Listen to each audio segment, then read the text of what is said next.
Hello guys, అందరికీ నమస్కారం అండి.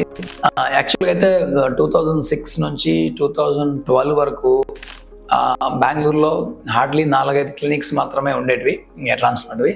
త్రూఅవుట్ ఇండియా కూడా ఒక 50 క్లినిక్స్ కూడా లేవు. 2006లో అయితే హార్డ్లీ ఒక 20 కూడా లేవు త్రూఅవుట్ ఇండియాలో. సో 2006 డిసెంబర్ నేను స్టార్ట్ చేసినప్పుడు హార్డ్లీ హైదరాబాద్లో 1-2, ముంబై, ఢిల్లీలో 1-2, బెంగళూరులో 1-2 మాత్రమే ఉండేటివి. 2012 వచ్చేపాటికే కొన్ని బెంగళూరులో కూడా 20-30 క్లినిక్స్ అట్లా వచ్చాయి. ఇప్పుడైతే ఆల్మోస్ట్ 500 to 1000 కూడా అని చెప్పొచ్చు. ఎందుకంటే ప్రతి ఒక్కరూ కాస్మెటిక్ ట్రీట్మెంట్ చేసే సర్జన్స్ కావచ్చు, ఫిజిషియన్స్ కావచ్చు, టెక్నీషియన్స్ కావచ్చు, చాలామంది క్లినిక్స్ పెట్టేయడం వల్ల పేషెంట్కి ఎక్కడ వెళ్ళాలి అని పెద్ద కన్ఫ్యూజన్ వచ్చి పడింది. అదే కాకుండా ఏ క్లినిక్ వెళ్ళి ట్రాన్స్ప్లాంట్ చేసుకోవాలనే దాని మీద పేషెంట్లు చాలామంది ఏం చేస్తున్నారంటే, డయాబెటిక్ ఉన్నవాళ్ళు డయాబెటిక్ డాక్టర్ దగ్గరికి వెళ్లకుండా యూట్యూబ్లో ఉండే డయాబెటిక్ మెడిసిన్స్ గురించి తెలుసుకొని ఆ విధంగా మెడిసిన్స్ వాడి బాగైందని చెప్తున్నారు. అదేవిధంగా హెయిర్ ట్రాన్స్ప్లాంట్ కూడా ఏం జరుగుతుందంటే, సర్జన్స్ మీకు యాక్సెసిబుల్ ఉన్నా కూడా వాళ్ళ దగ్గరికి వెళ్లకుండా, మంచి డాక్టర్స్ దగ్గరికి వెళ్లకుండా యూట్యూబ్లో ఎవరో యూట్యూబర్ చెప్తే ట్రాన్స్ప్లాంట్ గురించి తెలుసుకొని అక్కడి నుంచి ఆయన ఎవరికి రెఫర్ చేస్తే వాళ్ళకి వెళ్ళిన సందర్భాలు ఉన్నాయి. వాళ్ళందరికీ ట్రాన్స్ప్లాంట్ అంటే కూడా తెలియకుండా అక్కడ చేసుకొని డిజాస్టర్స్ అవుట్కమ్స్ తెచ్చుకొని, డ్యామేజ్ చేసుకొని, హెల్త్ కూడా ఇష్యూస్ తెచ్చుకున్న వాళ్ళు చాలా మంది ఉన్నారు. సో అందువల్ల అసలు హెయిర్ ట్రాన్స్ప్లాంట్ సర్జన్ని మనం ఏ విధంగా చూజ్ చేసుకోవాలి? ఎందుకంటే ఇప్పుడు అందరూ వీడియోస్ పెడుతున్నారు. చాలా మంది ఫేస్బుక్లో కావచ్చు, ఇన్స్టాలో కావచ్చు, ఎవరి దగ్గర డబ్బులు ఎక్కువ ఉంటే వాళ్ళు వీడియోలు పెట్టుకోవచ్చు. సో అందులో ప్రాబ్లం లేదు కదా. కానీ దాంట్లో మనకి ఏ వీడియో చూడాలి, వీడియో చూసినట్లయితే ఏం గమనించాలి అనే దాని మీద ఒక వీడియో చేద్దామని చెప్పేసి నేను ఈరోజు హెయిర్ లైన్ సంబంధించిన వీడియో ఒకటి చేస్తున్నాను. ఎందుకంటే హెయిర్ లైన్ అనేది మనం హెయిర్ ట్రాన్స్ప్లాంట్లో ముఖ్యమైన అంశం. సపోజ్ హెయిర్ ట్రాన్స్ప్లాంట్లో మనం గమనించదగ్గ విషయం ఏమైనా ఉందా అంటే, విజువల్స్కి చూసిన వెంటనే హెయిర్ లైన్ న్యాచురల్గా ఉందా లేదా, డెన్సిటీ అంత స్మూత్గా ఉందా లేదా అనేది మనం గమనించాలి. ఈ పాయింట్లు గమనించగలిగితే ఆ వీడియోలో ఉన్న వర్త్ మీకు అర్థమవుతుంది. అట్లా వీడియోస్ చూడకుండా ఊరికే ఏదో అడ్వర్టైజ్మెంట్ వీడియో కావచ్చు, సెలబ్రిటీ ట్రాన్స్ప్లాంట్ కావచ్చు, లేదా ఇంకొకరు ఎవరో వెనకాల నుంచి ట్రాన్స్ప్లాంట్ మాట్లాడేది కావచ్చు, మనకు దానివల్ల ఏం యూజ్ లేదనమాట. దయచేసి ఈ వీడియో ఎండ్ వరకు చూడండి. నేను ఒక ప్రాక్టికల్ పేషెంట్ని హెయిర్ లైన్ ఈ విధంగా ఎందుకు డిజైన్ చేయాలి, ఏ విధంగా డెన్సిటీ వచ్చింది అని చెప్తాను. ఇలాంటి వీడియోస్ మీరు ఎక్కడ చూసినా కూడా హెయిర్ లైన్ బాగా న్యాచురల్గా ఉందనిపిస్తే మీరు అలాంటి క్లినిక్ ధైర్యంగా వెళ్ళవచ్చు.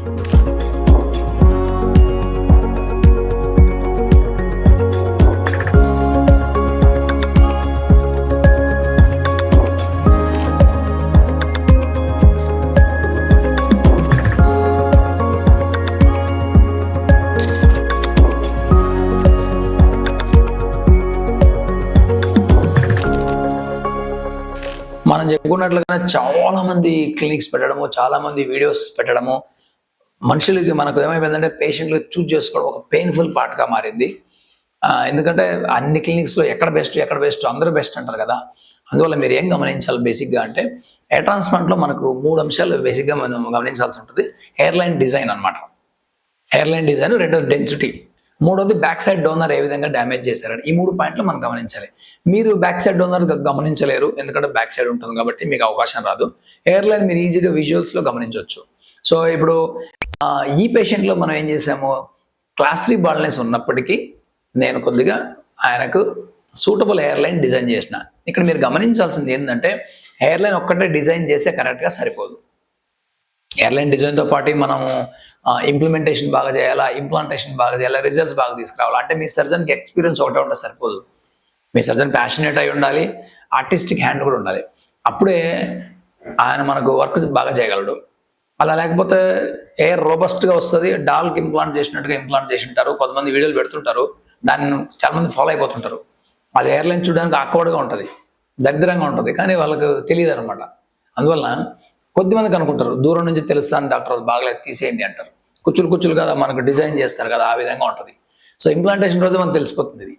అందువల్ల ఈ పేషెంట్లో మీరు గమనించినట్లయితే నేను హెయిర్ లైన్ కొద్దిగా హయ్యర్ పొజిషన్లో తీసుకున్నాను, క్లాస్ 3 బాల్నెస్ అయినప్పటికీ, ఎందుకంటే ఫ్యూచర్లో హెయిర్ ఫాల్ అవ్వచ్చు అని చెప్పేసి.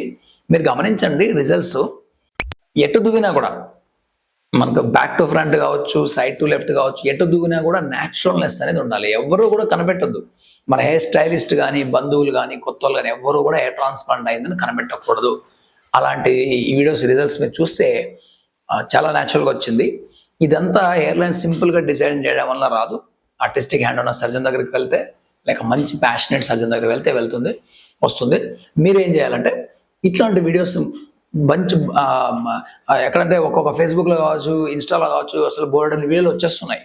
అందువల్ల మీరు గమనించాల్సింది ఏంటి అన్నప్పుడు ఇలాంటి పాయింట్స్ గమనించాలి. ఈ వీడియో చూస్తే హెయిర్ లైన్ న్యాచురల్గా ఉందా లేదా, ఈ అబ్బాయికి న్యాచురల్గా ఉందా లేదా అంటే అట్లాంటి వీడియోస్ కొన్ని, ఒకటే కాకుండా ఒకే వీడియో చూస్తే మీకు ఏం రాదు, ఎందుకంటే అది వాళ్ళ వీడియోనో కాదో కూడా మనకు తెలియదు. కాబట్టి కొన్ని వందల వీడియోస్ అలాంటివి మీరు చూసినప్పుడు మీకు ఒక కన్క్లూజన్ వస్తుంది. ఈ వీడియో ఇలాంటి cases, difficult cases, repair cases ఇవన్నీ చేసే కెపాసిటీ వీళ్ళకు ఉన్నదని మీకు ఐడియా వస్తుంది.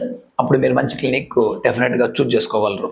మామూలుగా హెయిర్ ట్రాన్స్ప్లాంట్ రిజల్ట్స్ అన్నప్పుడు మనకి ఫస్ట్ గమనించాల్సింది ఏంటంటే న్యాచురల్ హెయిర్ లైన్ గమనించాలి, తర్వాత డెన్సిటీ ఏ విధంగా ఉందో గమనించాలి, యాంగులేషన్స్ గమనించాలి. కొద్దిమంది ఒక పక్క దూకితే ఇంకో పక్కకు రావు, అట్లాంటి యాంగులేషన్స్ గమనించాలి.